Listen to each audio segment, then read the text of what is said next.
Bonjour à tous et merci de nous retrouver sur BFM2. On entre dans la troisième semaine du cessez-le-feu entre le Hamas et Israël à Gaza. On va retrouver à Tel Aviv Clémence Dibou. Bonjour Clémence, l'envoyée spéciale de BFM TV. Vous êtes sur la place des otages alors que samedi dernier, de nouveaux otages israéliens ont été libérés. 3 en échange de prisonniers palestiniens. Et parmi ces otages israéliens libérés figure le franco-israélien Ofer Calderon. Oui, ça a été une grande joie évidemment pour sa famille de le retrouver. Il y avait beaucoup de monde pour ne serait-ce qu'à la base militaire de Reim pour l'accueillir et ensuite à l'hôpital. Donc les premières images qu'on a vues de lui, c'est qu'il était le teint très pâle, le visage très émacié mais qu'il marchait, qu'il était debout et même en arrivant à l'hôpital, il y a eu cette image assez folle. En fait, il y avait son groupe de cyclisme parce qu'il fait beaucoup de cyclisme, son groupe de cyclisme qui l'attendait devant l'hôpital et il a demandé aux militaires, au convoi militaire, s'il pouvait sortir 2 minutes pour saluer ses amis cyclistes avant de rentrer à l'hôpital et puis de rencontrer sa famille. Alors on a pu voir ces images fournies par le gouvernement israélien, des rencontres poignantes, et puis on nous avait expliqué que Ofer Calderon c'était c'était un père de famille qui avait toujours un petit mot pour rire, et c'est bien ce qu'on a vu sur ces images quand il a rencontré son frère Nissan. Ils ont eu une petite blague sur il a fallu que tu attendes que j'aille à Gaza pour me dire que tu m'aimais. Il a revu ses 4 enfants dont 2 avaient été aussi pris en otage, évidemment des images poignantes. Et puis le soir même, on a eu un point presse à l'hôpital de Sheba où il était pris en charge. Il y a eu son frère Nissan Calderon qui a tenu à remercier le gouvernement français, qui a tenu à remercier Emmanuel Macron, qui a donné des nouvelles rassurantes. Son frère se repose. Il y a également eu aussi sa belle-sœur Sharon qui a expliqué elle aussi que les premières nouvelles étaient plutôt rassurantes. Écoutez-la. Home. Ofer est à la maison après 484 jours en enfer. Nous avons eu la chance de le serrer à nouveau dans nos bras. Nous voulons dire merci au gouvernement français, merci au président Macron pour toute l'aide qu'ils nous ont apportée. Merci au président Trump et à son équipe qui ont encouragé à l'accord qui nous a ramené Ofer. Nous avons terminé avec ce combat pour la vie d'Ofer. Il est ici.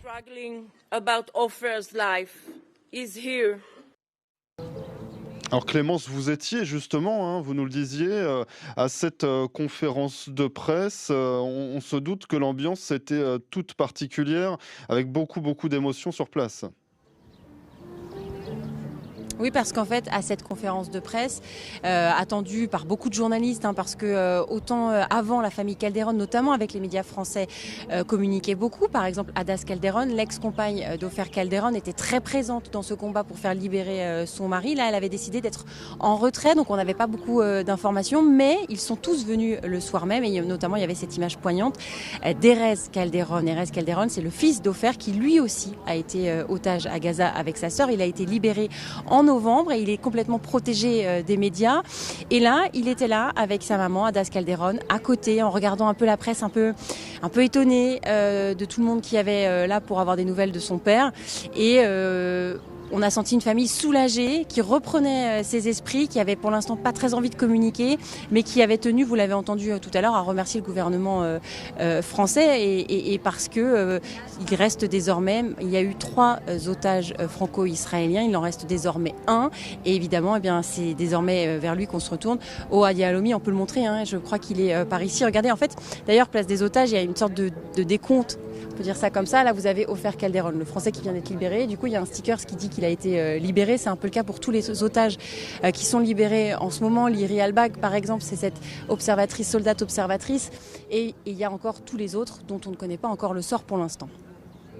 Et alors cette semaine, Clémence, il y a aussi ces négociations qui reprennent, importantes, sur la deuxième phase de ce cessez-le-feu à Gaza. Quel est l'objectif de ces négociations ?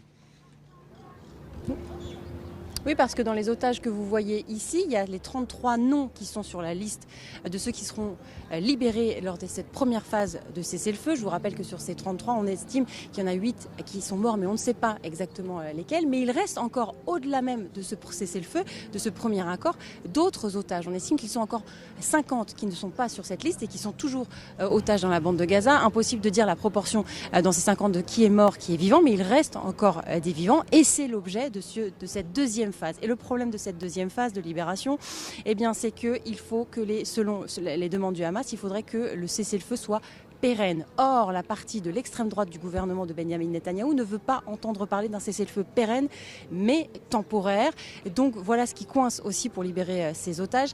Benyamin Netanyahou est en ce moment à Washington avec Donald Trump. C'est le premier dirigeant étranger à être reçu à Washington. C'est un message important. Donald Trump a expliqué qu'il voulait tout faire pour libérer les otages. Mais si on lit entre les lignes, ce que l'on comprend aussi, c'est que Donald Trump voudrait un accord assez rapide, ferme mais rapide, parce que lui, ce qu'il regarde à long terme, ce n'est pas le Moyen-Orient, mais c'est plutôt l'Asie, la Chine, et donc il aurait à cœur de régler ce conflit très rapidement, quitte à parfois avoir des formules chocs, comme par exemple, je vous rappelle, quand il a dit il y a une semaine environ qu'il fallait nettoyer, je le cite, la bande de Gaza, et que pourquoi pas, eh bien, que l'Égypte ou la Jordanie accueillent les quelques 2 millions de Palestiniens dans l'enclave de Gaza, tollé international, mais vous voyez, Donald Trump a envie d'aller vite, quitte à employer des formules chocs.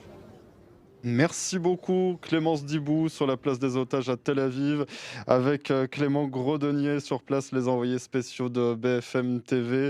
Et on suivra donc évidemment dans les prochains jours la suite de ce cessez-le-feu entre Israël et le Hamas à Gaza. Restez bien avec nous sur BFM2, un nouveau direct à suivre dans quelques instants.